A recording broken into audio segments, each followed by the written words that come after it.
Bom dia, como vai a todos? Esse é o primeiro vídeo que eu tô gravando sobre período vitoriano e sobre os seus escritores. Peço desculpa se vocês estão ouvindo algum barulho aqui, tá? Porque meu ventilador tá ligado, porque não tem condição, tá muito calor. E hoje eu vou falar um pouquinho com vocês sobre uma das escritoras que eu acho que foi primordial pro período vitoriano, né? Que é a minha amada Charlotte Brontë, né? Ela que escreveu Jane Eyre e tantos outros livros. Essa mulher, ela tem um lugar especial no meu coração. Então hoje eu vou falar sobre o contexto histórico que existia na Inglaterra no período vitoriano e o que motivou grandes escritores como a Charlotte, como o Charles Dickens, a escrever livros falando da realidade. Então vamos lá. Eu tô aqui com o meu roteiro, aqui do lado, então volta e meia eu tô olhando pra cá. A frase mais icônica pra mim, inclusive que tá escrita aqui, ó, na lateral, no final do livro, né, nas costas do livro, não sou um pássaro e não fui presa em uma armadilha. Eu sou um ser humano livre, com a minha vontade independente. Isso foi um marco na história. Por quê? Porque Charlotte foi uma mulher que viveu num período em que a hipocrisia do bom cristão existia. Um período vitoriano que era regida pela Rainha Vitória e pelo seu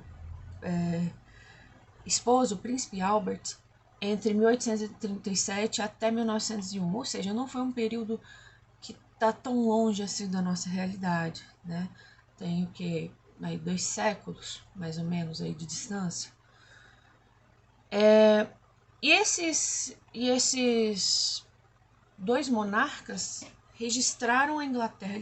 Eles tinham um modelo de pais exemplares, cristãos devotos e soberanos imparciais. Totalmente dessa forma, negando qualquer parte emocional dentro de si. Por que isso é interessante? Porque a gente vai ver muito no livro da Charlotte, da Jane Eyre, principalmente para as mulheres que expressavam muita emoção, que expressavam seus sentimentos, eram vistas como histéricas. E a Charlotte bate de frente com esse tipo de argumentação, ela bate de frente com esse tipo de fundamento. Ela diz que a mulher, sim, deve ter espaço para suas expressões. Ela não deixou de ser mulher só porque ela é explosiva, ela é esquentada, só porque ela luta por seus objetivos. Ou seja, a Charlotte estava dizendo que a mulher não é um ser imparcial. A mulher, pelo contrário, ela é um ser humano como outro qualquer. E quando ela, nessa cena, que eu vou contar a história pra vocês daqui a pouco, nessa cena ela diz isso, ela tá dizendo que, ei, eu sou um ser humano, eu tenho vontade, eu tenho direito de expressar a minha vontade como eu sou, certo? Então, voltando aqui mais ou menos, porque eu sou ótima me perder no meu roteiro, eu vou falar agora do que foi a Era Vitoriana. Vamos começar daqui, sem se perder. O período vitoriano, regido pela Rainha Vitória e pelo Príncipe Albert, eles foram um modelo de monarcas para a Inglaterra naquele período. Como eu disse, eles são pais exemplares, cristãos excelentes e soberanos imparciais em assuntos de política. Foi uma época de muita prosperidade para a Inglaterra porque houve expansão marítima, várias expansões marítimas, principalmente na África e na Ásia. Eles conquistaram muitas colônias, conquistaram muitos países, transformando eles em colônias. E, logicamente, né, o rico ele não enriquece por si só, ele enriquece por causa da classe operária que trabalha por ele, né? Então, de onde vinham as riquezas na Inglaterra? Das colônias.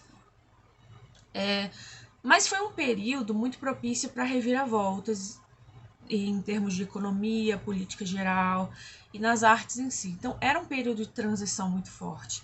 Era um período de questionamento, era um período de de elucidações de algumas ideias. Tudo estava muito rápido ali, né? A tecnologia no período vitoriano foi um fator muito forte, como é descrito em outro livro da Charlotte Brontë, chamado Shirley. A tecnologia das máquinas trouxe um aprimoramento tecnológico muito grande. E elevando a tecnologia se eleva também o pensamento, os questionamentos. Já não é mais Deus ali.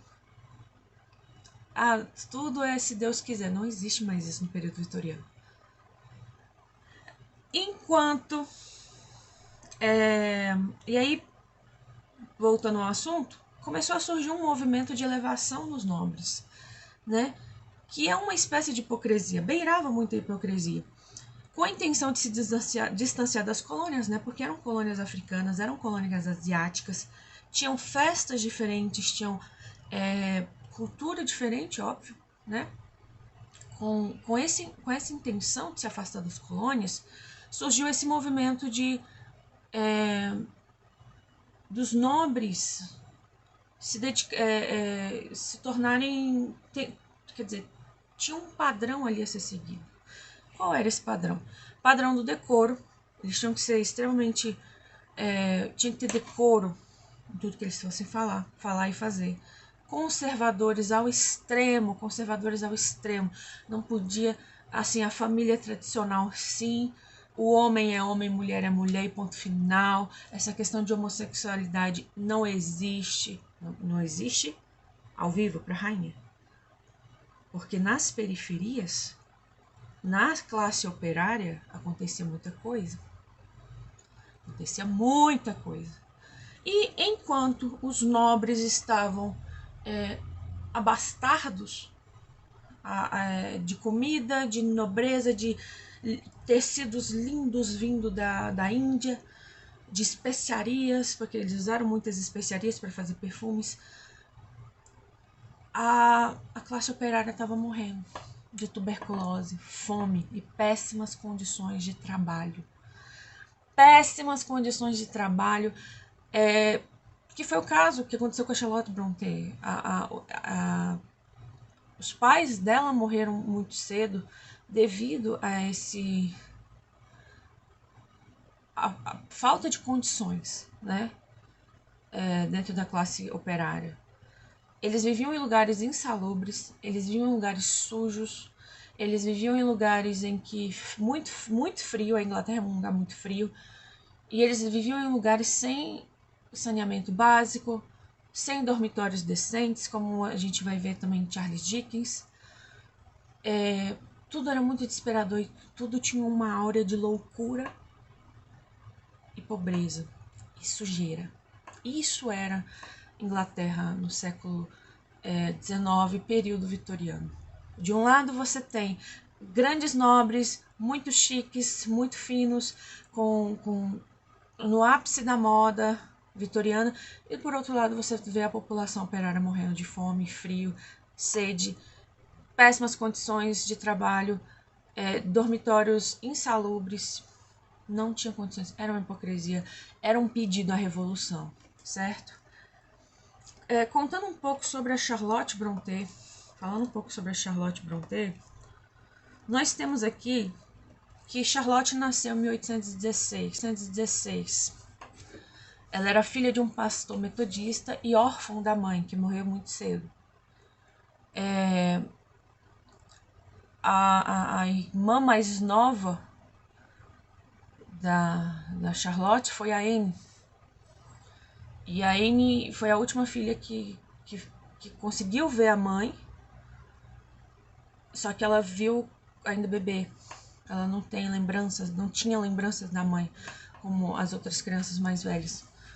Ela viveu desde a infância em um ambiente completamente isolado, que foi o presbítero de Howard, no Yorkshire.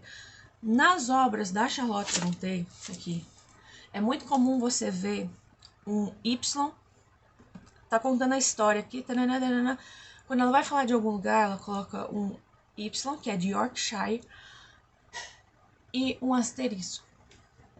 Porque na época ela não podia dizer de onde ela era. Era muito arriscado. Então ela tampava os nomes dos locais que ela vivia, entende? Outro fator muito importante em Jane Eyre é que a infância triste e deprimida da personagem, ela é muito marcante em todos os livros da Charlotte. Então, no capítulo, se eu não me engano, no capítulo 3, acredito eu, que é quando ela finalmente vai para sua... exatamente. No capítulo 3, que é onde ela vai para esse orfanato, esse internato de crianças rebeldes, que na verdade foi um internato. Aqui, deixa eu só ler aqui no meu roteiro, um minutinho. Foi educada em uma rigorosa instituição vitoriana, logicamente cristã, cujos métodos desumanos denunciou em Jane Eyre.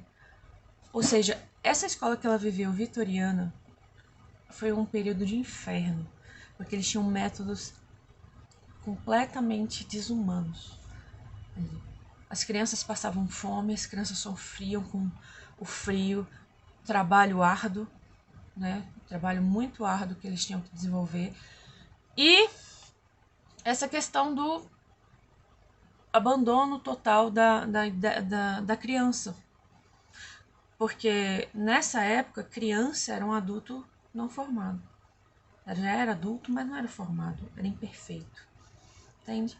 Então existe essa desvalorização da criança muito forte.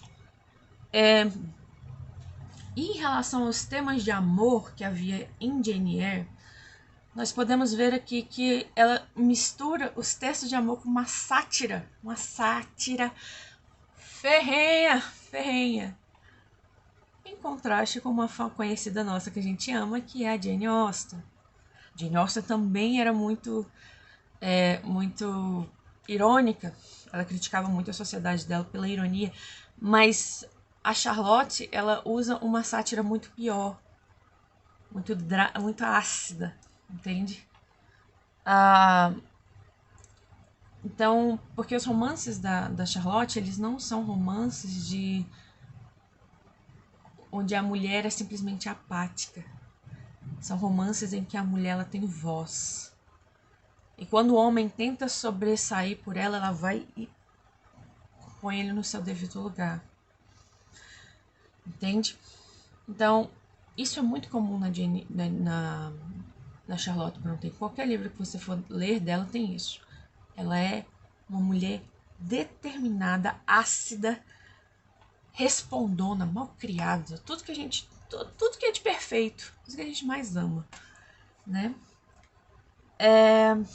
E por último, a Charlotte morreu em 1855, grávida do filhinho dela, e ela não conseguiu dar à luz porque eles acabaram morrendo de tuberculose, né?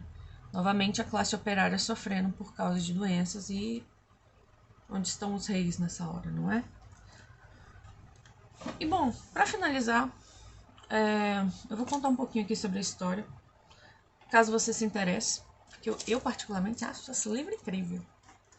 Só para contar um pouco para vocês de como começou, a Charlotte, ela perdeu os pais, novamente, similar à biografia dela, ela perdeu os pais muito cedo e ela foi morar com um tio.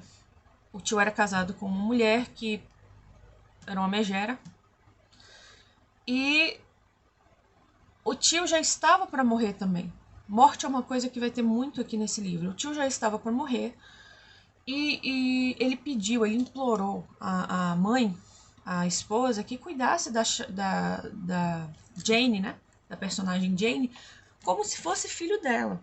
Do mesmo jeito que ela trata as outras 3 crianças como filho, que tratasse a sobrinha dele como filho. Ela prometeu, e assim que ele morreu, a vida da Jane virou um inferno. Então ela sofria, ela apanhava, ela era perseguida pelos primos, ela era martirizada, tratada como, sabe, um encosto que estava ali, aquele tapete velho que você não sabe o que fazer, você não pode se livrar dele, mas você também não gosta. Até que chegou o dia que Jane teve uma discussão muito feia com a tia e respondeu à altura. Uma criança respondendo à altura de um adulto. Deus, que sacrilégio, que absurdo. Mas Jane fez. Jane foi expulsa de casa, mandada para um internato de correção. Um internato onde as crianças, como é descrito novamente na biografia dela, o internato vitoriano. E ela sofreu, perdeu muita gente, eu não posso dar spoiler em relação a isso, mas ela perdeu muitas pessoas ali. Porém, no final das contas, ela se tornou uma aluna de destaque. E conseguiu um emprego como governanta na mansão do Mr. Rochester. Lembrando que ser governanta naquela época não era a melhor coisa do mundo, tá? Ser governanta naquela época era um emprego pra pobre, literalmente isso. Era um emprego de pobre. Mulheres pobres. Mas se você fosse governanta com 20 anos, eles já sabiam que você não ia casar nunca. Entendeu? Porque ninguém quer casar com uma governanta. A verdade era essa. Então, Jane foi como governanta. Se conheceu o Mr. Rochester. E existe um romance entre eles ali. E um pseudo-romance entre uma das mulheres da realeza, mais ricas, mais bonitas, mais elegantes, tudo de bom. Charlotte fala muito da questão da autoestima feminina aqui. Eu, pelo menos, me identifiquei muito. Né? De que ela não era o exemplo de mulher, ela não era bonita o bastante, mas ela tinha inteligência dela. E isso era a única coisa que ela tinha. Enfim, eu não posso contar mais porque tem vários mistérios. A partir desse momento tem muitos mistérios que acontecem. Rola um pouco desse romance gótico que a gente gosta, né? Um mistério aqui, será que tem um fantasma, um zumbi, um vampiro, seja lá o que for. Então tem um pouco disso. Muito desespero, muita loucura. Mas é o livro que ele mais me tocou. O livro que eu levo ele pra minha vida. Eu li no ensino médio e agora eu tô trazendo de volta pra minha vida. É muito bom, gente. Então, assim, sem roteiro, sem nada, vou falar aqui pra vocês. É muito bom, é muito bom, é muito bom. Simples assim. E esse é meu relato de Jane Eyre. Próximo vídeo eu vou trazer Charles Dickens, tá? Se você puder, curta, comenta, compartilha se você gostou. Curta, comenta, compartilha, tá bom? Esse é o meu primeiro vídeo. Dá uma força aí pra nós, tá bom? Um grande beijo. Tchau, tchau.